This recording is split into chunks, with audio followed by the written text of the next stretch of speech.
저녁 6시 서점의 마지막 손님이 문을 나서고 나면 지연은 늘 같은 일을 반복했습니다. 책장 정리, 계산대 점검, 그리고 하루의 매출을 확인하는 거. 40년 넘게 이어온 습관이었죠. 그런데 오늘은 달랐습니다.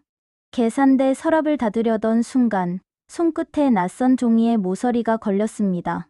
서랍 뒤편에 끼어 있던 것이었죠. 성년후견 개시 심판 청구서. 신청인 김수진, 며느리. 피후견인 윤지연, 보증인 윤도현, 아들. 지연의 손이 멈췄습니다. 활자 한 줄 한 줄이 심장을 때리는 것 같았어요. 치매 진단서, 일상생활 불가능 소견서, 재산관리 필요성. 모든 것이 빈틈없이 준비되어 있었습니다. 아, 이런. 작은 한숨이 고요한 서점에 퍼졌습니다. 지연은 종이를 조심스럽게 접어 가슴팍에 넣었어요. 마음 한쪽에서는 배신감이, 다른 한쪽에서는 묘한 호기심이 꿈틀거렸습니다. 그래, 내가 그렇게 보였구나. 집으로 돌아가는 길, 지연은 결심했습니다. 오늘부터 연기를 시작하기로요. 기억을 잃은 척, 흔들리는 척, 그렇게 해서 가족들의 진짜 속마음을 들여다보겠다고 말이에요. 집에 들어서자마자 며느리 수진이 다가왔습니다. 어머니, 오늘 괜찮으셨어요? 약은 드셨고요? 지연은 일부러 약 봉투를 거꾸로 들고는 멀뚱히 바라봤습니다. 약액이 어디 있더라? 수진의 눈이 번뜩였어요. 곧바로 메모장을 꺼내 뭔가를 적기 시작했습니다. 약 복용법 망각, 일시 장소 혼란 증세, 저녁 무렵.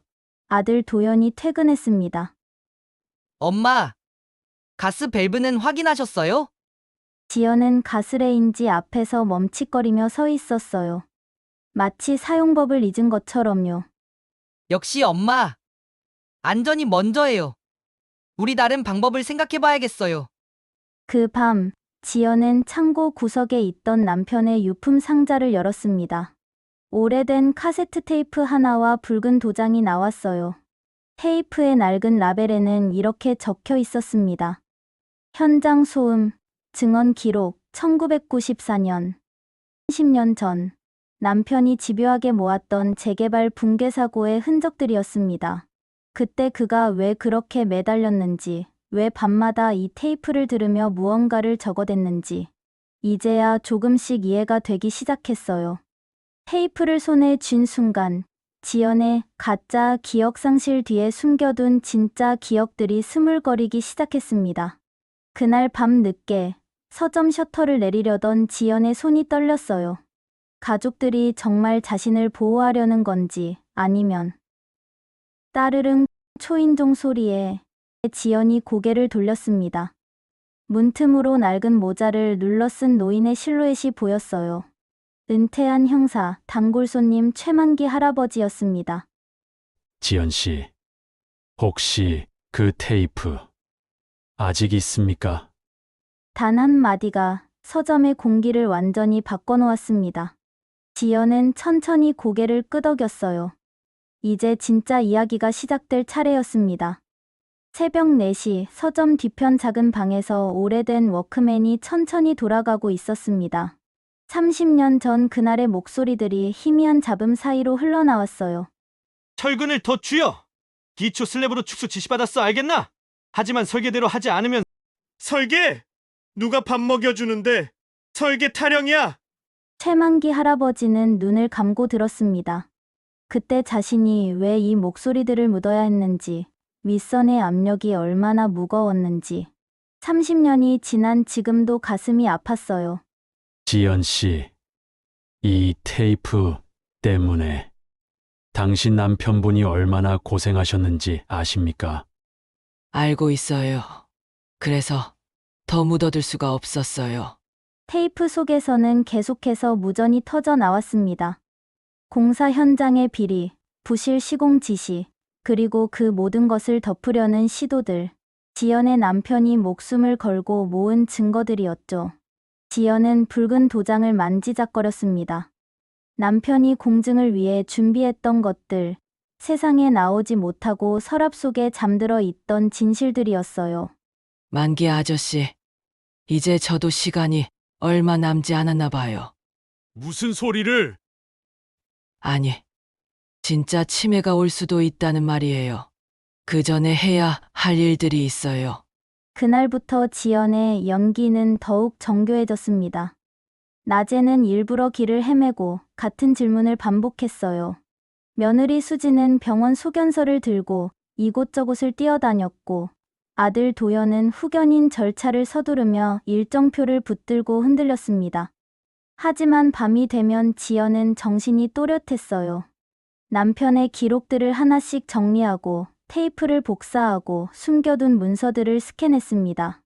나는 약함을 연기한다. 하지만 진실만은 연기하지 않겠다. 한편 최만기는 오래전 동료들에게 조심스럽게 연락을 취했습니다. 은퇴한 기자, 양심적인 검사, 시민단체 활동가들, 30년 전 함께 진실을 추적했던 사람들이었죠. 며칠 뒤 지역 방송국에서 미제 사건 특집 예고가 조용히 올라왔습니다. 그날의 무전, 아직 살아있다. 짧은 자막 하나가 이 도시 어딘가의 누군가에게는 날카로운 경고가 되었을 거예요. 그날 밤, 지연의 휴대폰에 번호 없는 문자가 왔습니다. 집을 팔면 당신도 안전하지 못합니다. 노 회장이 움직이고 있어요. 위협이었지만 지연에게는 오히려 확신을 주었어요. 자신이 가진 것이 얼마나 중요한지, 그들이 얼마나 두려워하는지 알 수 있었거든요. 지연은 테이프를 다시 처음부터 감았습니다. 내일부터는 더 큰 무대에서 연기를 펼쳐야 할 시간이었어요. 진짜 싸움은 이제 시작이었습니다. 지연은 조용히 작전을 세웠습니다. 3가지 방법이 있었어요.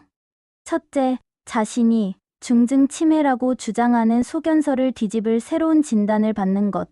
둘째, 방송 예고를 통해 노 회장의 이름을 세상에 알리는 것. 셋째, 재산을 조건부 신탁으로 묶어서 욕심쟁이들의 길을 막는 것이었죠. 다음 날 아침, 지연은 다른 병원으로 향했습니다. 이번에는 연기를 하지 않았어요. 솔직하게, 정확하게 검사를 받았습니다. 어르신, 검사 결과 경도 인지장애 정도입니다. 일상생활에는 큰 지장이 없으세요. 그럼 혼자 살 수 있다는 뜻인가요? 물론입니다. 다만 정기적인 검진은 받으시는 게 좋겠어요. 새 진단서를 받아든 지연의 손에 힘이 들어갔습니다. 숫자와 척도는 냉정했지만 거짓말의 빈틈을 확실히 드러내 주었어요. 오후에는 공증사무소로 갔습니다. 유언장을 다시 쓰기 위해서였죠. 재산을 모두 기부하시겠다고요? 집과 서점은 지역 도서관과 붕괴사고, 희생자 기금에 주고 싶어요. 아들에게는 진실이 밝혀질 때만 열리는 신탁을 남기겠습니다. 종이에 적힌 문장이 지연에게는 칼날처럼 느껴졌어요. 사랑은 상속이 아니라 조건이다. 그날 저녁 뉴스에서 예고편이 방송됐습니다. 30년 전 붕괴 사고에 숨겨진 진실, 생존한 증거 테이프 같은 자막들이 화면을 가로질렀어요. 방송이 끝나기 무섭게 노 회장 측 법무팀에서 방송 금지 가처분을 신청했습니다. 아이러니하게도 그 법무팀에는 아들 도연도 있었어요. 지연은 법무법인 건물 앞에서 아들의 뒷모습을 멀리 바라봤습니다. 구부정한 어깨, 무거운 발걸음, 보호와 배신, 생계와 양심 사이에서 흔들리는 아들의 마음이 보이는 것 같았어요. 그날 밤 늦게 도연이 집에 돌아왔습니다. 평소보다 얼굴이 많이 어두웠어요. 엄마, 그 테이프 정말 있는 거예요? 목소리 속에는 공모의 의미가 아니라 두려움이 담겨 있었습니다. 지연은 대답 대신 아들의 손을 잡았어요. 도연아, 넌 어떻게 살고 싶니? 저도 모르겠어요. 엄마, 그 순간 밖에서 쨍그랑 소리가 났습니다. 서점 유리창이 깨지는 소리였어요. 두 사람은 급히 밖으로 나갔습니다. 서점 앞에는 벽돌 하나와 함께 종이 쪽지가 떨어져 있었어요. 붉은 스프레이로 쓴 글씨가 선명했습니다. 테이프를 내놔. 화염보다도 차가운 협박이었죠. 지연은 깨진 유리를 보며 오히려 미소를 지었습니다. 상대가 얼마나 급해하는지, 얼마나 두려워하는지 알 수 있었거든요. 이제 정말 마지막 카드를 꺼낼 때가 왔습니다. 법정 출석일 아침, 지연은 평소보다 일찍 일어났습니다. 거울 앞에서 옷을 정리하며 혼잣말을 했어요. 오늘 한 번만 더 연기하자. 마지막이니까. 법정 안은 종이 냄새와 아침의 차가운 공기로 가득했습니다. 며느리 수지는 두꺼운 서류 뭉치를 들고 앉아 있었고, 아들 도연은 고개를 떨구고 있었어요. 판사가 들어오자 심리가 시작됐습니다. 피의견인 윤지연 씨, 오늘 아침 식사는 무엇을 드셨습니까? 지연은 일부러 머뭇거렸습니다. 아침이요. 뭘 먹었더라? 며느리분이 준비해 주신 약은 드셨나요? 약이 어디 있지요? 물컵이 여기 아니 저기. 지연은 의도적으로 물컵을 2번 만지고 질문을 되물었어요. 판사의 시선이 점점 보호 필요성으로 기울어가는 게 보였습니다. 그때였어요. 지연이 가방에서 작은 녹음기를 꺼냈습니다. 잠깐만요. 판사님, 이것 좀 들어보시겠어요? 재생 버튼이 눌렸습니다. 며느리 수진의 목소리가 또렷하게 흘러나왔어요. 후견 결정만 떨어지면 바로 매각 절차 들어갑니다. 그 돈으로 아파트 전셋값이나 갚고. 법정이 순식간에 조용해졌습니다. 수진의 얼굴이 하얗게 변했어요. 바로 그때 법정 뒤쪽 스크린에 지역 방송 속보 자막이 떴습니다. 재개발 비리 관련 방송 금지 가처분 신청 기각.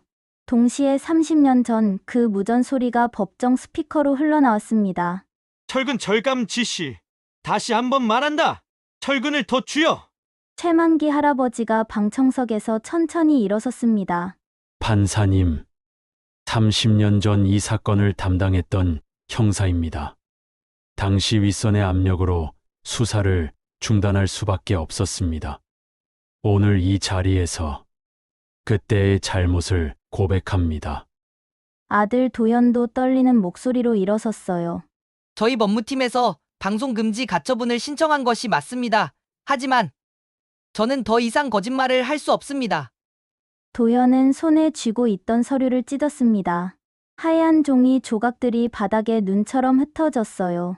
지연이 아들을 바라보며 조용히 말했습니다. 도연아, 내가 나를 팔려고 한 거니? 아니면 너도 팔린 거니? 엄마, 죄송해요. 정말 죄송해요. 법정을 나서는 길에 검은 승용차 한 대가 빠르게 지나갔습니다. 열린 창문 너머로 들린 목소리는 차갑고 둔탁했어요. 테이프는 대체 어디에 있는 거야? 하지만 지연은 더 이상 두렵지 않았습니다.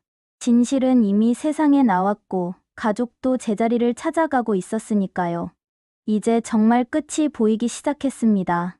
일주일 뒤 모든 것이 제자리를 찾아가고 있었습니다. 원본 테이프는 이미 시청 기록보관소에 기증되어 영구 보존 등록을 마쳤어요. 디지털 사본들은 여러 곳에 분산 보관되어 이제는 누구도 진실을 지울 수 없게 되었습니다. 서점에 설치된 CCTV는 방화범의 모습을 선명하게 잡아냈고 번호판 반사광까지 증거로 남겨뒀죠.